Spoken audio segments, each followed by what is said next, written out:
제가 읽겠습니다. 아브라함이 거기서 남방으로 이사하여 가데스와 술 사이 그랄에 우하며.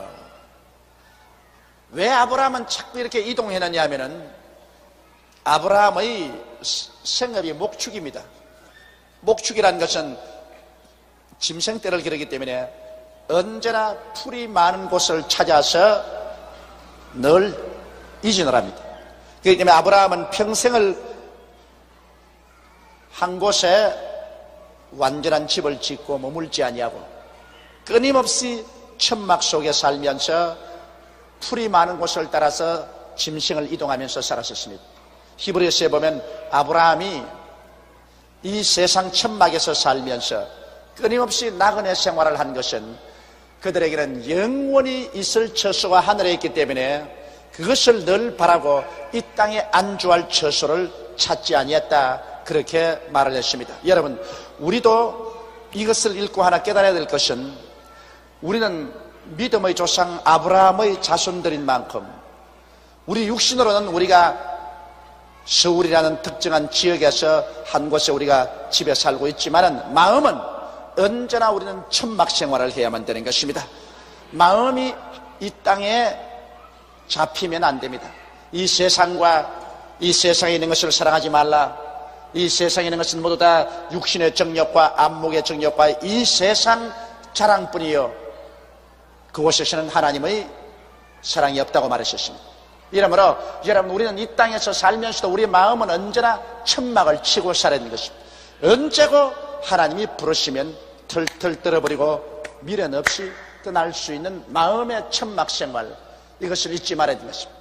이 세상에 돈이나 지위나 명예나 권세, 이 세상 것에 잡혀가지고서 여기가 좋사오니 여기에 우리 영원한 장막을 치고 살겠다 하면 그 사람 신앙 잃어버리고 마는 것입니다.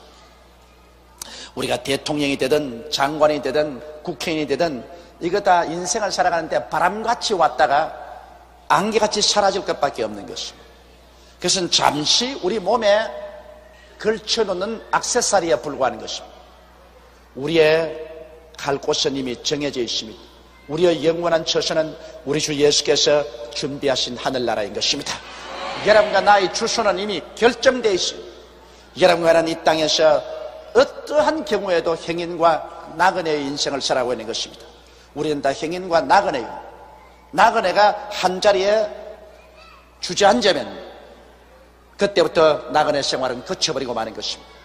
이러므로 아브라함이 언제나 천막을 옮겨가며 살은 것처럼 여러분과 저도 언제나 우리 마음속에 천막 속에 살면서 어느 순간이고 하나님이 오라고 하시면 그도 치워버리고 갈 수 있는 마음의 자세가 이루어져야 될 것이고, 또 이 세상에 절대로 어떠한 것인지 마음이 잡혀서는 안 됩니다. 여러분, 돈이 아무리 좋아도 돈에 잡히면 그만 그 신앙을 잃어버립니다. 돈에 잡혀서 안 돼요.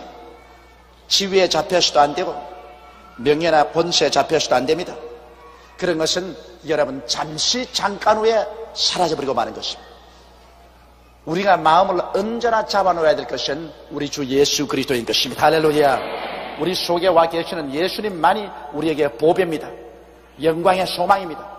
예수님 이외에 모든 것은 헛되고 헛되며 또 헛되고 헛된 것입니다. 예수님 안에 있는 것만이 유일하고 예수님 밖에 나가면 그것은 모두 다 안개 구름이요 허상에 불과하지 실상이 아닌 것입니다. 허상을 잡고서 날뛰는 사람은 결국에는 큰 영혼의 상처를 입고 마는 것입니다. 그 다음 2절에 보면 그 아내 사라를 자기의 누이라 하였으므로 그랄 왕 아비멜렉이 보내어 사라를 취하였더니, 참 큰일은 큰일입니다. 너무 인물이 좋은 부인도 데리고 다니지 말아야 될 것이, 이 사라가 기가 막히게 이뻤습니다. 그러므로 이 아브라함은 그 누이를 데리고 다니는데 굉장히 부담이 되었어요. 왜냐하면 요 사이는 사회가 안정되고 국가와 사회에 법이 있지 않습니까? 그는 옛날에 유목 생활할 때 무슨 법이 있습니까? 힘센 놈이 가서 빼앗으면 되는 거예요. 그렇기 때문에 그 아내가 대단히 이뻤으므로 언제고 힘센 사람이 와서 빼앗아갈지 모릅니다. 이러므로 아브라함은 전전긍긍했습니다. 또 더구나 그 아내 사라 때문에 아브라함은 사람이 많이 사는 곳에 함께 우하지 못하고 언제나 외톨이로 돌아다닌 것이 틀림이 없습니다. 왜냐하면 남자들이 많은 곳에 가면 자연적으로 그 아내 때문에 고통을 당하게 되므로 사람들이 없는 곳으로 전전하고 다녔음에 틀림이 없는데, 그가 술 사이의 그랄에 우간한데 그랄 왕 아비멜렉이 사라를 보니까 굉장히 이쁘거든. 그래서 이판저판입니다. 사라를 아내라 하면은 아브라함을 죽이고 빼앗을 것이고, 사라를 누이 동생이라고 하면은 시집을 보내서 빼앗을 것이고, 이판저판으로 뺏기는 겁니다. 그런데 우리 하나님의 친구라고 하는 아브라함이 진짜로 살든지 죽든지 흥하든지 망하든지 성하든지 쇠하든지 하나님을 믿는 믿음을 가졌었으면 하나님의 천사가 그를 보호해 주었을 것이라고 나는 생각이 되는데, 여러분, 여기에서 우리가 배워야 할 것은 아무리 믿음의 조상이요 우리보다 탁월하게 믿음이 강한 어른도 역시 사람인지라 마음에 허약함이 있다는 것입니다. 하나님이 자기와 사라를 지켜줄 것을 믿을 수 없기 때문에 얼마 전만 하더라도 애굽에 내려가서 바로에게 자기 동생이라고 해서 자기 아내를 시집 보낸 경험이 뼛속에 사무치게 지금도 살아있는데도 불구하고 또다시 그는 아비멜렉에게 자기의 아내를 여동생이라고 말한 것입니다. 그러므로 사람은 무척 강한 것 같아도 실제 또 무척 약합니다. 이러므로 우리가 신앙이 아주 좋은 사람이 갑자기 넘어질 때 저 사람 신앙이 좋은 사람이 왜 넘어지느냐, 저 사람 가짜 신앙이 아니냐, 그렇게 우리가 부지해서는 안 됩니다. 사람이 신앙이 굉장히 강한 것 같으면서도 또 어떤 경우를 당하면 무척 연약해가지고서 쓰러질 때가 있는 것입니다. 이러므로 우리는 항상 예수 그리스도를 붙잡고 굳센 신앙으로 살려고 애를 쓰면서 주위에서 넘어지거들랑 그 가서 짓밟아버리지 말고 붙들어서 이렇게 줘야만 되는 것입니다. 신앙으로 넘어지는 사람 여러분 짓밟아버리는 것, 그건 정말 가혹한 일입니다. 왜냐하면 자기 발로 짓밟았으면 나중에 자기도 짓밟히게 된 것입니다. 이 세상 한평생 살면서 자기는 절대로 안 넘어진다고 큰 소리 할 사람 아무도 없는 것입니다.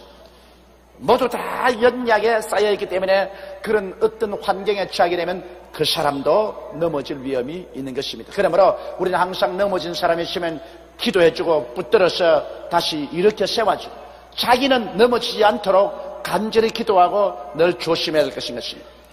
우리 하나님께서는 여러분과 나를 끝까지 사랑하셔서 우리가 회개하고 돌아오면 받아서 살리는 역사를 하나님 하시는 것입니다. 하나님은 죽이지 않습니다. 가나마다가 현장에 잡힌 여자를 모세의 제자들이 모두 다 돌로 쳐서 죽이라고 말할 때 예수께서 너희 중에 죄 없는 자가 먼저 돌로 그를 치라고 하시므로, 그중에 죄 없는 자가 하나도 없거든. 다 도망치고 말았습니다. 그때 예수님께서 그 여자를 짓밟지 않았었습니다. 나도 너를 정죄하지 아니한다. 집에 돌아가서 다시 죄 짓지 마라. 왜? 인생의 연약함을 주님께서 속속들이 알고 계시기 때문에요. 인간이 한 번 실수한다고 짓밟아서 죽여버리면 다시는 인간은 일어날 수 있는 소망이 없습니다.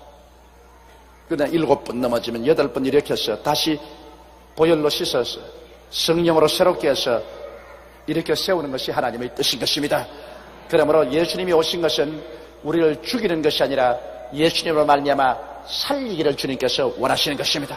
도적이 오는 것은 도적질하고 죽이고 멸망시키는 것뿐입니다. 마귀는 오면 도적질하고 죽이고 그냥 막 달라들어 멸망시켜버립니다. 그러나 예수님이 오신 것은 양으로 생명을 얻게 하되 더 넘치게 하려 합니다. 언제나 살리려고 하는 것이 주님인 것입니다.